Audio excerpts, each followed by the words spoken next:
Baiklah, untuk hari ini kita akan membahas tentang Fi Dhilalil Quran karya Sayyid Qutb. Langsung saja ke slide pertama. Saya akan menjelaskan secara singkat biografi Sayyid Qutb. Nama lengkapnya adalah Sayyid Qutb Ibrahim Hussein Sazili, lahir dari keluarga sederhana di desa Koha. Ada yang menyebutnya Mosa di Provinsi Asyut, Mesir pada tanggal 9 Oktober 1906. Jadi jelas ya, Sayyid Qutb ini adalah seorang mufasir yang berasal dari Mesir. Kemudian masa kanak-kanak Sayyid Qutb ini beliau memperoleh pendidikan pertama di kampungnya sendiri dan dalam lingkungan yang sederhana dan serba terbatas karena pada waktu itu adanya penjajahan dari pihak asing, makanya dari selain beliau berangkat dari keluarga yang sederhana dan juga fasilitas yang terbatas, namun ketika masih kanak-kanak Sayyid Qutb sudah hafal Al-Quran. Jadi jelas bahwasanya Sayyid Qutb ini adalah seorang hafidh. Nah, kemudian setelah beliau menghabiskan masa kanak-kanaknya, kemudian Sayyid Qutb kemudian kehidupan Sayyid Qutb bisa dibagi menjadi 3 periode seperti itu apabila dikelompokkan. Yang pertama adalah dari tahun 1920 sampai 1935. Jadi pada masa ini Sayyid Qutb beserta keluarganya pindah ke sebuah bandar kecil di pinggir Kairo. Di sana Qutb mengikuti pendidikan tajhiziyah Darul Ulum, yaitu sebuah sekolah yang menyediakan kursus kepada seluruh pelajar yang akan menuntut pelajaran di Universitas Kairo. Jadi ini seperti kelas persiapan ketika seorang pelajar ingin melanjutkan pendidikan di Universitas Kairo. Nah, setelah mulai mengecap pengetahuan pada Universitas Kairo pada tahun 1929, Qutb belajar pada Advanced Studies, yakni pada Fakultas Bahasa dan Sastra. Kemudian pada tahun 1933, Sayyid Qutb berhasil mencapai sarjana muda di bidang sastra Arab dan dilengkapi dengan ilmu-ilmu yang lain, yaitu beliau juga menguasai ilmu sejarah, geografi, kemudian bahasa Inggris, ilmu sosial, ilmu pendidikan, fisika, dan terakhir ilmu tentang keislaman atau Islamic Studies yang dipelajari beliau secara intens. Nah, kemudian periode yang kedua yaitu pada tahun 1939 sampai 1951. Pada masa ini ada perubahan di kehidupan Sayyid Qutb, yaitu beliau tentang ideologi keislaman beliau. Nah, ia mulai banyak menulis seperti karyanya yang terkenal selain Fi Dhilalil Quran, yaitu At-Taswir Al-Fani fil Quran. Jadi di dalam buku itu dijelaskan bagaimana Sayyid Qutb kecil itu tertarik kepada Al-Quran. Bagaimana Sayyid Qutb itu ketika masih kecil itu memaknai ayat yang ada di dalam Al-Quran. Jadi dulu itu ketika Sayyid Qutb masih kecil, beliau itu ketika membaca ayat Al-Quran, maka beliau akan memahaminya secara tekstual. Nah, seiring berjalannya waktu, otomatis beliau mendapatkan pengetahuan-pengetahuan yang lain dan akhirnya menyusun bahwasanya di dalam Al-Quran itu banyak seni-seni yang tersimpan di dalam Al-Quran. Maka dari itu beliau mengarang kitab At-Taswir Al-Fani fil Quran. Kemudian pada tahun 1948 beliau menulis buku dengan judul Al-Adalah Al-Ijtimaiyah fil Islam. Nah, dan di dalam buku itu secara tidak langsung menggambarkan bahwasanya Sayyid Qutb itu adalah seorang yang radikal, yang cenderung keras, kemudian tidak mengenal kompromi pada pemerintah seperti itu.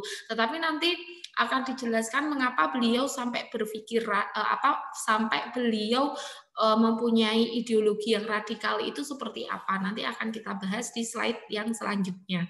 Nah, kemudian di tahun 1949 beliau berangkat ke Amerika Serikat selama 2 tahun. Kemudian beliau belajar di Greeley College di Colorado, kemudian di Stanford University di California.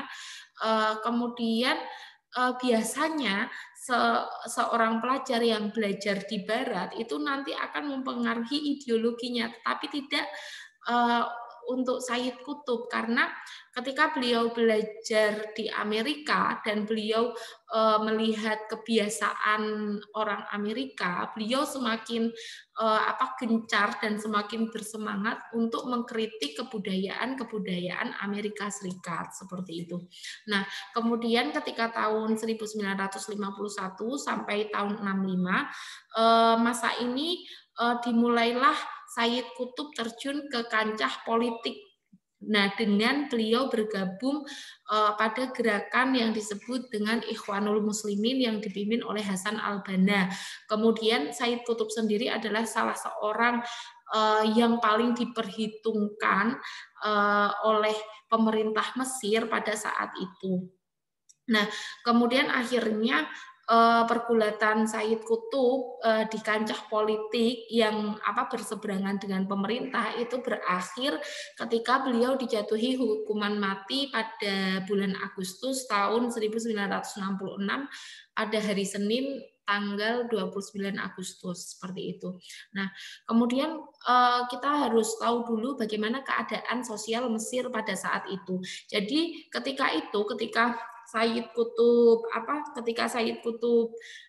hidup, jadi keadaan Mesir itu sistem feodalisme lah yang diaplikasikan di tengah-tengah masyarakat, yaitu masyarakat itu dibagi menjadi dua kelompok, yaitu yang pertama golongan yang kaya raya, kemudian kelompok yang kedua adalah rakyat yang hanya memiliki sedikit tanah dan kekayaan.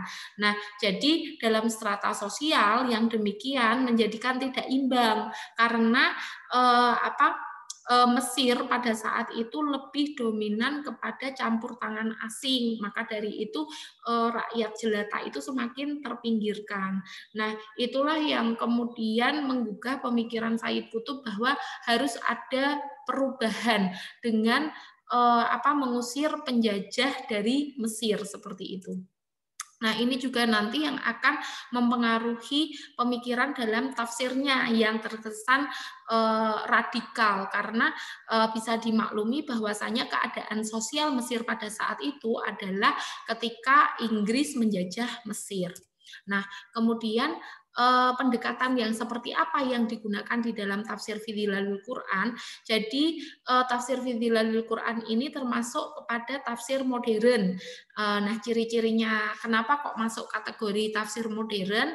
Karena ditulis di abad 20. Nah, kemudian tafsir Dhilalil Quran ini menggunakan argumentasi rasional, jadi masuk kepada kelompok tafsir Biroi. Kemudian tafsir fi Dhilal ini telah memasukkan penemuan-penemuan ilmiah modern sebagai argumentasi penunjang. Nah, kemudian beberapa pendekatan yang bisa kita temukan di dalam tafsir tafsir fi Dhilalil Quran, yaitu ada linguistic approach. Nah, karena tadi dilihat juga dari background-nya Sayyid Qutb yang juga lulusan sastra, jadi beliau juga menggunakan pendekatan bahasa di dalam tafsirnya. Kemudian pendekatan sains atau scientific approach. Jadi di dalam tafsirnya itu juga ada argumentasi yang saintifik seperti sejarah, kemudian fisika, biologi, kimia, dan lain-lain. Nah, kemudian pendekatan secara kejiwaan atau psychological approach. Di dalam tafsirnya, beliau juga menggunakan psikoanalisa, psikologi sosial, dan sebagainya untuk membaca gejala-gejala yang ada di dalam masyarakat. Nah, kemudian yang keempat adalah pendekatan kemasyarakatan atau sociological approach, bahwa hampir keseluruhan tafsirnya merupakan kritik sosial pada saat itu, berarti keadaan di Mesir pada saat itu, terutama kepada masyarakat yang enggan berperilaku dan berperadaban Islam yang ia sebut dengan jahiliyah modern. Seperti itu. Ini pemikiran Sayyid Qutb tentang jahiliyah modern ini sangat terkenal ya, yang mana beliau berpendapat bahwasanya makin ke sini, jadi jahiliyah itu bukan kita mengartikan bahwasanya orang itu semakin bodoh secara intelektual, tetapi karena makin ke sini itu orang itu lebih mengabaikan perintah-perintah Tuhan dan juga apa yang telah termaktub di dalam kitab. Nah, inilah yang dimaksud oleh Sayyid Qutb sebagai jahiliyah modern. Kebodohannya itu dengan cara mengabaikan. Sudah tahu tetapi tetap diabaikan dan tetap dilanggar. Jadi bukan seperti jahiliyah bodoh secara intelektual ya. Nah, kemudian sumber-sumber tafsir fi Dhilalil Quran. Jadi beliau juga mengaplikasikan tafsir Quran bil Quran. Ini bisa dilihat ketika beliau menafsirkan Maliki Yaumiddin, misalkan beliau juga memunasabahkan dengan surah Luqman ayat 30 surah Luqman ayat 25 dan juga surah Qaf ayat 2 sampai 3. Kemudian beliau juga menggunakan hadis-hadis Nabi, misalkan ketika peristiwa Isra Mi'raj, beliau mengkaitkan dengan hadis Nabi. Tetapi yang menarik, ketika beliau mencantumkan hadis Nabi di dalam tafsirnya, beliau tidak menyebutkan sanad hadis. Nah, kemungkinannya mengapa beliau tidak menyebutkan sanad hadisnya, karena ketika menyusun kitab tersebut, beliau masih ada di dalam penjara. Sehingga kan pada waktu itu kan di dalam penjara juga ada pelarangan untuk menyusun buku atau kitab dalam bentuk apapun, jadi fasilitasnya sangat terbatas. Maka dari itu beliau tidak menyebutkan sanad secara lengkap. Nah, kemudian di dalam tafsirnya beliau juga menyebutkan pendapat sahabah. Ini tercantum dalam pendapat Ibnu Abbas. Beliau mencantumkan pendapat Ibnu Abbas ketika menafsirkan masalah sembelihan non-muslim. Kemudian beliau juga mencantumkan pendapat mufasir-mufasir. Kemudian beliau juga mencantumkan penemuan ilmu pengetahuan modern meskipun tidak populer sebagai sumber tafsir, tetapi tidak terlalu menjadi fokus, karena fokus orang ketika membaca tafsir Sayyid Qutb itu adalah pemikirannya yang radikal ketika